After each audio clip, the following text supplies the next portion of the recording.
5 things we need to fulfill the Great Commission. Okay? At bawat isa dito, take it seriously. Take it seriously. You cannot fulfill the Great Commission of Jesus Christ if you do not take one of these things. Okay? Number 1, you need compassion. That's what you need. You need to have a heart's desire. Apostle Paul said in Romans chapter 10 verse 1, my heart's desire. Tingnan nyo Romans chapter 10 verse number 1. Brethren, my heart's desire and prayer to God for Israel is that they might be saved. Compassion means a heart's desire for someone to be saved. Ulit ko. Compassion is a heart's desire for someone to be saved. Now, para maintindihan nyo, I want you to write 2 names of people in your notebook right now. Okay? Mag-isip kayo, who do you desire to be saved? Sinong gusto nyong masave? A friend, a loved one, a relative. Kasi hindi pwedeng walang desire ang puso mo na masave. Sino ang tao na gusto mong ipanalangin na siya'y maligtas? Hindi pwedeng wala, kapatid. Kasi kung wala, naku, you stop your mission. Baka kunin ka ng Panginoon bigla. Kasi ang mission mo, maligtas sa mga tao so ngayon, magsulat kayo. And I want you to check on your seatmate. Kung kasama nyo, katabi nyo ang misis nyo, husband nyo, pakicheck nyo. Dapat meron niyang isusulat. Come on. Those on the Zoom, I want you to write 2 names as well. 2. Write those names. Malamang wala ka pang ramdam na compassion sa puso mo, pero gusto mo silang masave.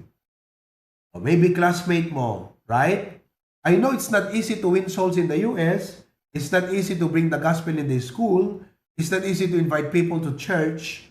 But why bother yourself with the difficulty when you do not have a desire from the very start? Apay nga problema ang dirigat ti agsun winning kat from the start awan mo desire mo gayam. So I want you to develop the desire. Okay? Write it down. Everyone should write it down. Even children, ask them. Ask your children, sino't kayat mo nga masave ko na? Every one of you, write it down. Anak mapanta next kakabsat no hanggang isurat. We cannot move to the next without you writing it down. Okay? 2. Raise your hand, no nalpasyon. Ito rin yung imayan no nalpasyon, nakisulat kayo. Okay, good. Kayo yung mga mababilis. Kayo yung mga mababilis magpasa ng papel nung sabi nung teacher nyo. Finish or unfinished? Pass forward. Okay. Sige. Diyan sa Zoom, check ko. Open your videos. Sino ang nakatapos na sa inyo dyan sa Zoom? Mag-thumbs up kayo dyan. Nagsulat na kayo. Good. You write names of 2 people you desire to be saved. Yan. Okay? Yan. Compassion means heart's desire. I want these people to be saved. I want them to be saved. I want them to be saved. Alam niyo ang prayer ng puso ko, mga kapatid? Mas-save ang mga mayor ng Bacarra, mayor ng probinsya ng Ilocos Norte. Lahat sila mas-save. Kasi pagka pinag-pray mo yan, kikilos ang Panginoon Sabi ni Paul, my heart's desire and prayer to God for Israel is that they might be saved. Pag tignan mo ang prayer list ng marami mga Kristiyano, it's all about self. Nothing about others. Nothing about the souls of men. Yan. Okay? Tapos na kayo mga kapatid? Taos ng kamay. Sino ang nakasulat na ng pangalan? Come on, raise up your hand. Yan. May pangalan na? Come on. Raise your hand. Okay. Okay, good. Nakasulat. Pati mga bata nakasulat ng mga bata. Now, here's what you're going to do. I want you to pray for those names every day. How many of you will commit to pray for those names every day? Come on. So I pray for them. Okay. Yan. Pag nasa bus ka, pray for them. Huwag nyo munang isipin paano sila masave. Paano masharean. Huwag nyo munang problemahin yon. Don't bother yourself yet with the difficulty of reaching out to them. It starts with a desire and prayer. Magkikintod ka tulatan one day, nandyan na, kaharap mo na yung taong pinag-pray mo at maliligtas. Do you know, who is that guy who prayed? Sabi niya, I don't know, I forgot his name, but he prayed for his brothers to be saved. Yung dalawa niyang kapatid. And do you know what? It took him, I think, 50 years of prayer before one of his brothers got saved. 50 years praying. Kaya tuwang-tuwa siya nung na-save yung kanyang kapatid. Kaya mga kapatid, huwag niyo munang problemahin yung hirap paano sila mawin. Ang mahalaga from the very start is compassion. You need to start praying for someone to be saved. Amen? Are we done with that? Okay. Amen. That is compassion. Number two, you need commitment. You need commitment. Marami kasi ang good starter pero hindi nagpapatuloy. Many start but few continue. So, una, kailangan mo ng compassion. Kasi yung iba, to begin with, they are passionate eh. Pero ang kailangan mo, hindi lang passion, kailangan mo persistence. Hindi ka talaga titigil mag-pray hanggat hindi ma-save yung tao. Commitment. Lord, I will pray for this man every day and I will only stop praying for him pag na-save na siya. Yun. Amen. Oh. Either, Lord, I will stop praying, either na-save siya o namatay ako. Diba?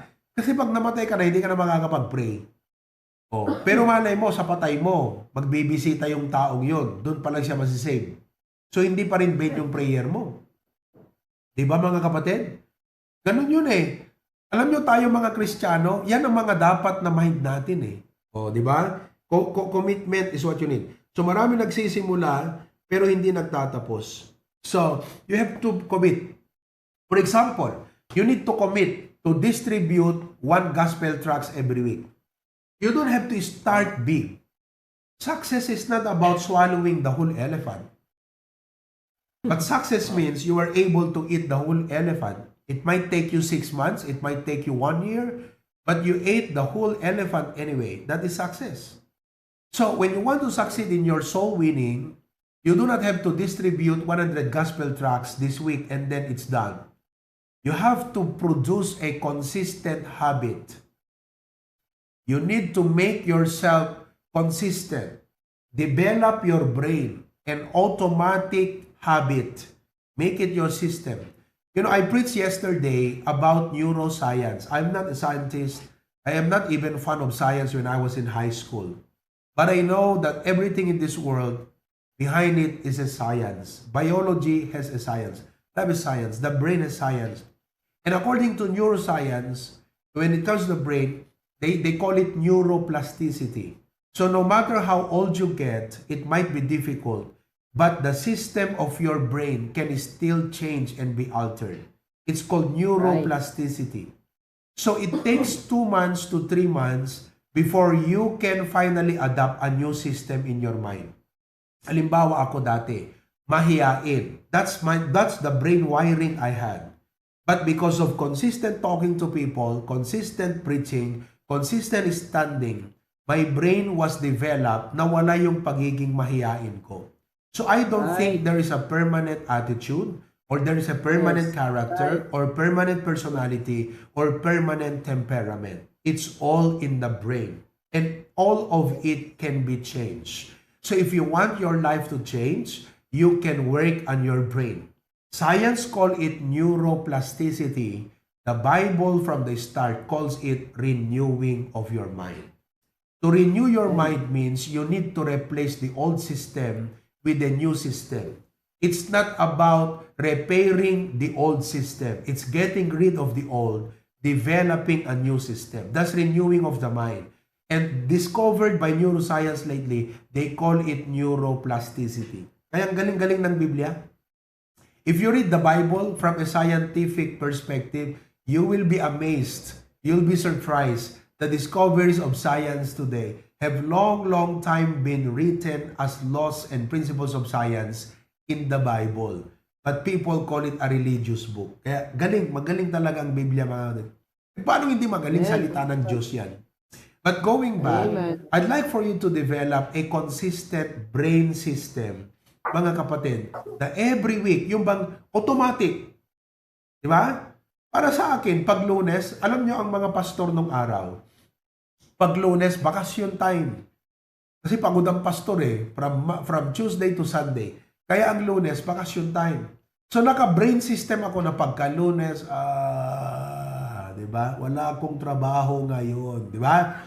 Pero ngayon, pagkagising ko ng Lunes, automatic, online sa Hawaii. Nakasistema sa brain ko yan. Oh. At hindi mo yan basta-basta mababago.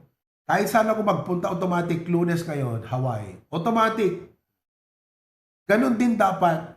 When you make commitment in soul winning, it's not just you come forward to the altar and say, I commit myself to soul winning.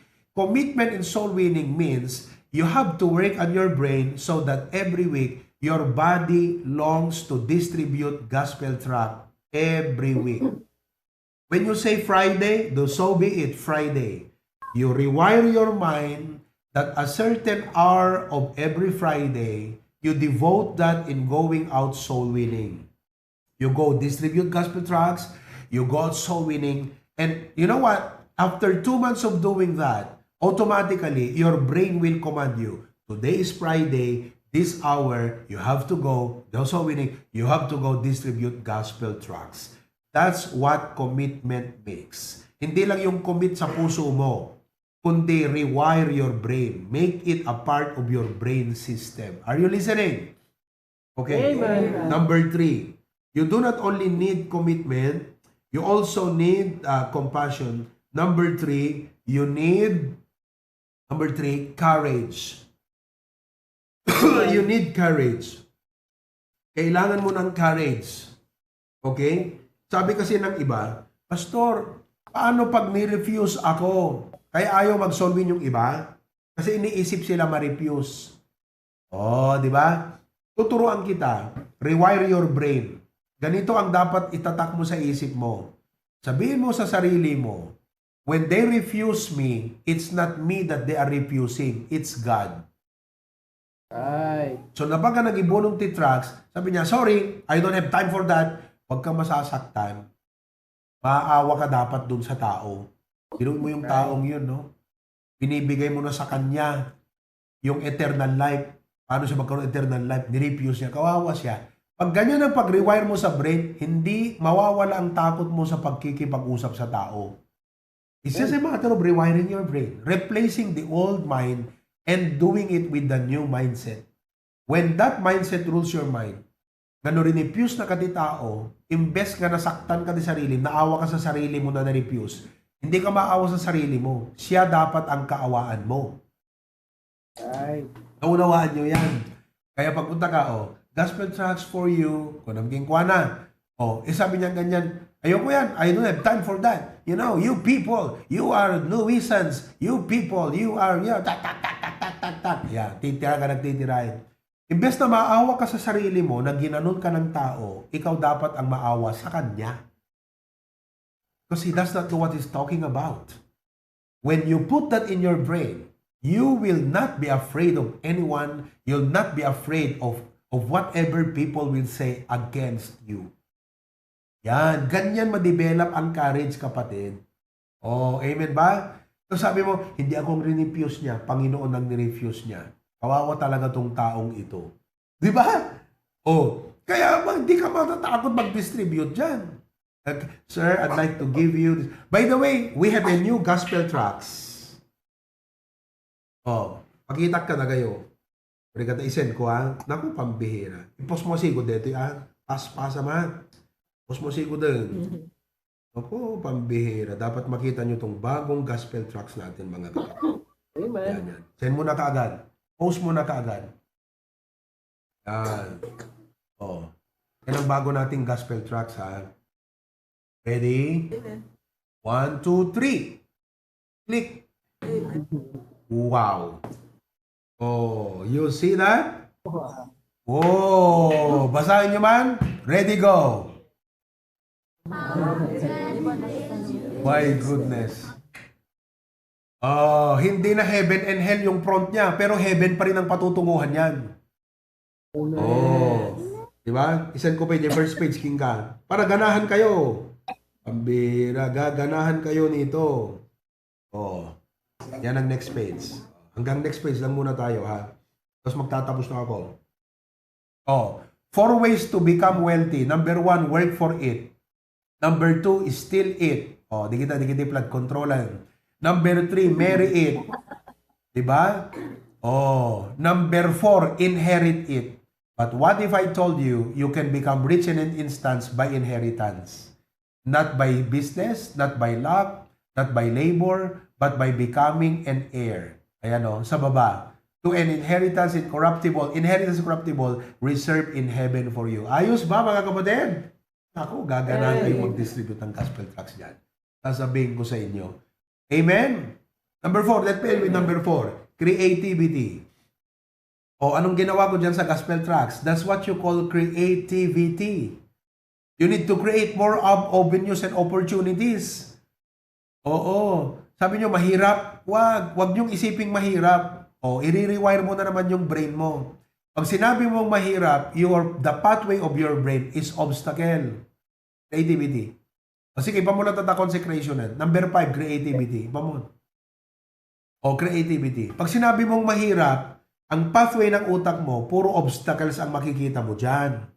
Pero pag ang nilagay mo sa isip mo, I will create opportunities. Ang may isip mo lagi, solution. Depende sa pathway ng utak mo talaga eh. Kaya pag sinabi mo sa utak mo, I want to create opportunity to bring the gospel to people. Ang agad iisipin ng utak mo, solution. Oh, kaya nag-isip ako ng isang solusyon, yung gospel tracts na yan, oh. Amen ba mga kapatid? Sino kadagiti nag-devotion idi Sabado? Ay na ima na nag-devotion di Sabado. Sino makalagip di devotion? Yan ang lugar di Jayan? DJ Adot Bisikleta?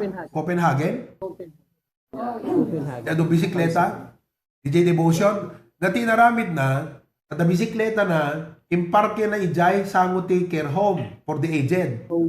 Tapos isakay na di ijay, after few months, nakita na, nag-improve. Nag-ijay aged daycare home. So, he did an impact. Oo. But idea, the word is idea, di ba? Sabi ko, Lord, binigyan mo ako ng idea dito, ah. Kaya alam nyo, mga kapatid, nagka-idea ako. Tumaas ang presyo ng gasolina. Tumaas din ang pamasahe. So, ang idea ngayon, yung L300 natin, papaayos ko yan, magpapa-free ride ako. Ilalagay ko dyan, free ride for students to MMSU every morning. May parking tasangot ta munisipyo. Free ride, students to MMSU. Tapos, ipangkod ta digita Bible student, habang nga dadatadalan, ag-preach dati gospel yan ta unag ta jeep. Amen. Oh. Yep. Pagkantaak ni Andrea ti special number, a gift of a lifetime, di ba? O, makadalon buyon, nalpas si special number nan. Santo ag-preach ni Chad, aging gana jay gate ni MMSU lawag. How about that? Amen. Iso nga, adalan nyo ta system. I don't have the mechanics. Iso nga, kumita kayo, di mechanics. Kasi ag-summer class da, di ba? After dapat, ag-summer class, after deti Holy Week, iparking tayo, di kita L300 tayo di da. Kada MB. Pasakayan tayo da. Manumad lang, 100 pesos lang ta one way na deta kakabsat. Kumpara, di kararwa nga masave.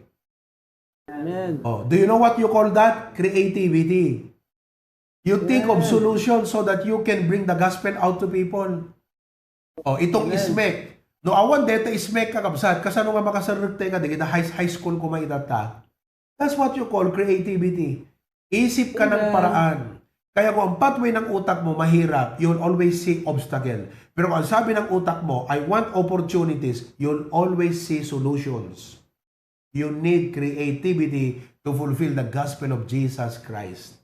Amen? Amen. Oh, grabe. Amen. Maraming churches ang tutulad dyan. Sabihin ko sa inyo, libreng sakay. Nagina. Oh, napintas ti bigat kasi preskot pampanuno ti ubing.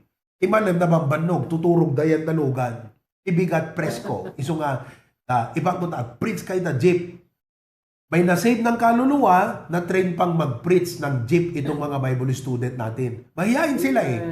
Sabi ko, diyan kayo mag-preach sa jeep. Tignan ko lang. Mawawala yung mga hiya ninyo. Amen? Praise God for that. So brethren, we have so little time. Together, let's strive for the faith of the gospel. And all of God's people say, Amen. Lord, thank you so much for this afternoon. Salamat, Lord, sa message po na binigay mo sa amin.